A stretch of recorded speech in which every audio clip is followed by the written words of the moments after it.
This question is different than class example 4 had been because in this example they've given us the ratio of the unknown angle. What they're asking us to do is find out what the measure of the angle is.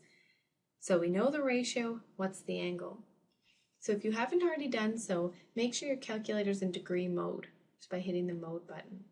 I've already changed mine, and if you've changed yours to degree mode once, you shouldn't have to do it again. So I'm in degree mode. When I know the ratio of the angle, but I don't know the angle, I'm going to use my second function key and then sine. And what that's going to activate is that sine to the -1. So it's not an exponent, it's just a symbol your calculator uses to explain that you're about to enter the ratio, and the answer you get back is going to be the angle. So 0.3584, and then hit enter. They want us to round to the nearest degree, so this ratio happens on a triangle with an angle of 21 degrees.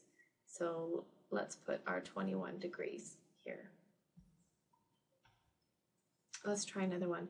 The cosine, and see how they're telling you they don't know what the angle is. The cosine of some angle is equal to 0.5389. So second function cosine, 0.5389.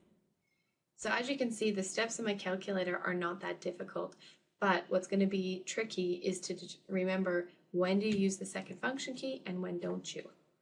So in this case, if I don't know the measure of the angle, I use the second function key.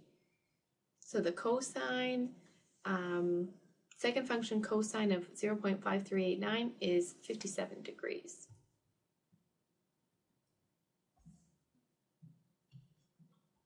And now for tan, second function tan, 3.2106, and enter. So when I round to the nearest degree, I'm going to call that 73 degrees.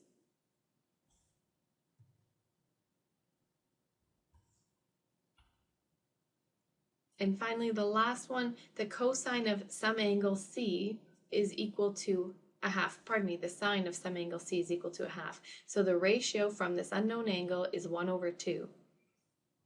So I go second function sine. If you want to change that to a decimal and call it 0.5, that will work. Or you can leave it as a decimal, 1 divided by 2. Don't forget to close your brackets though. And hit enter, and that is going to be 30 degrees.